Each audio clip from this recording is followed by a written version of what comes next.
अगर हजारों की भीड़ में अपना नाम बनाना है, उस वक्त को याद करना जब तू जीतेगा। तेरे दुख, तेरी परेशानियां, तेरी मुसीबतें तेरे पसीने के साथ बह जाएंगी। वह आखिरी क्षण जब तू अपनी मंजिल के करीब होगा, तेरे द्वारा करी गई सारी कड़ी मेहनत तुझे साफ नजर आएगी। उस वक्त तुझे अपने ऊपर विश्वास नहीं होगा कि यह काम मैंने किया है। दौड़ चाहे ट्रैक एंड फील्ड की हो या मैराथन की, दौड़ने वाला हर एक रनर का सिर्फ एक ही लक्ष्य होता है, जीतना। क्योंकि मेहनत सबने एक बराबर ही करी होती है, मगर रनिंग के दौरान कौन किस तरह और कैसा मूव दिखाता है यह कोई भी नहीं जानता है। थकान सिर्फ तब महसूस होती है जब आप हारते हैं। जब आप जीतते हैं ना, तो आपको थकान नाम की चीज आपके सामने भी नहीं फटकती है। कैनोनिसिया बेकेले एथियोपियन लंबी दूरी के धावक जो 2004, 2005 से 2020 तक 5000 मीटर और 10,000 मीटर में विश्व रिकॉर्ड के धारक थे। उन्होंने 2008 समर ओलंपिक्स में 5000 और 10,000 मीटर में गोल्ड मेडल जीता था। आपको यह जानकर हैरानी होगी कि कैनोनिसिया बेकेले 10,000 मीटर में जब से उन्होंने डेब्यू किया था 2003 से लेकर अंटिल 2011 तक वह कभी हारे नहीं थे। और वह यह कारनामा इसलिए कर पाए क्योंकि उनके दिमाग में सिर्फ एक ही बात थी, मैं अच्छा समय निकालने के लिए पूरी कोशिश करता हूँ और मेरा सपना हमेशा सबसे अच्छा बनने का है और सबसे आगे रहने का है। मैं सेकंड नंबर पर कभी नहीं आना चाहता हूँ। और यह इसलिए मुमकिन है कि मैं हर दिन कड़ी मेहनत और एक ही काम को बार बार करता हूँ। अपनी जीत का सपना देखना बहुत जरूरी है। If you can dream it, it can happen.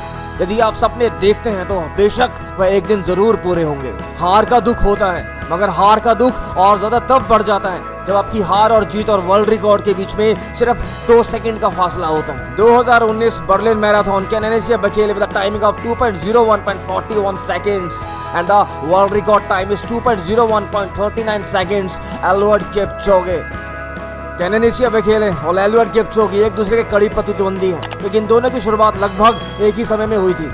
और अगर मैं इनके ट्रैक एंड फील्ड के रिकॉर्ड की बात करता हूं तो उसमें कैनोनिसिया बेकेले एल्वर्ड किपचोगे से आगे हैं। कैनोनिसिया बेकेले ओलंपिक्स में 3 गोल्ड और 1 सिल्वर के साथ टॉप पर है, और वहीं एल्वर्ड किपचोगे ओलंपिक्स में 1 ब्रॉन्ज, 1 सिल्वर और 2 गोल्ड के साथ आगे हैं, मगर वह 2 गोल्ड इन्होंने मैराथन में जीता। अगर बात करता हूं वर्ल्ड चैंपियनशिप की तो कैनोनिसिया बेकेले के पास 5 गोल्ड और 1 ब्रॉन्ज मेडल है, और वहीं एल्वर्ड किपचोगे के पास 1 गोल्ड और 1 सिल्वर है। लंबी दौड़ दौड़ना आसान नहीं है, वो भी वहां जहां पर आपको वर्ल्ड के बेस्ट एथलीट्स के साथ दौड़ना पड़ता है। उसके लिए कड़ी मेहनत और अपने आप को फोकस रखना बहुत जरूरी है। मैं वापस आ रहा हूं रिकॉर्ड तोड़ने के लिए, उस दर्द से निजात पाने के लिए जो हर रात मुझे तड़पाता है, और वह 2 सेकंड का दर्द जो मुझे सोने नहीं देता और मुझे मेहनत करने के लिए मजबूर करता है। 7 नवंबर 2011 न्यूयॉर्क, जहां पर इन्होंने एक्नॉलेज किया है कि यह मैराथन में वापसी कर रहे हैं और इनका लक्ष्य उस दौड़ को 2 घंटे के अंदर पूरा करने का है, क्योंकि इनका मानना है कि एल्वर्ड किपचोगे को हराया जा सकता है। बेशक क्यों नहीं, क्योंकि वह भी एक इंसान है। अगर कोई अच्छी तरह से तैयारी करता है और मजबूत है तो वह कुछ भी कर सकता है।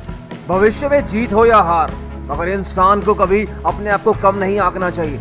उसको हमेशा यही आंकना चाहिए कि हाँ, मैं कर सकता हूँ और मैं जीत सकता हूँ, क्योंकि जो पहले ही हार मान चुका है वो फील्ड में कभी जीतेगा ही नहीं। इस बंदे से मैं खुद बहुत इंस्पायर हूँ। जितना शालीन इनका व्यक्तित्व है, उतने ही आक्रामक अपने रनिंग के दौरान ये रहते हैं। कैनोनिसिया बेकेले और एल्वर्ड किपचोगे, जिनका रनिंग इतिहास बहुत शानदार है और पिछले 15 से 20 साल से आप दौड़ते ही जा रहे हैं कंटिन्यूसली हर दिन, क्योंकि दौड़ना इतना आसान नहीं है। उसमें बहुत एनर्जी और बहुत ज्यादा मेहनत की जरूरत होती है, क्योंकि आपको डे बाय डे, सेकंड दर सेकंड इंप्रूवमेंट, बहुत ज्यादा पेशेंस की जरूरत होती है। इसलिए स्टे फिट, स्टे काम, स्वच्छ रहें, सुरक्षित रहें, अच्छा काम करते रहें।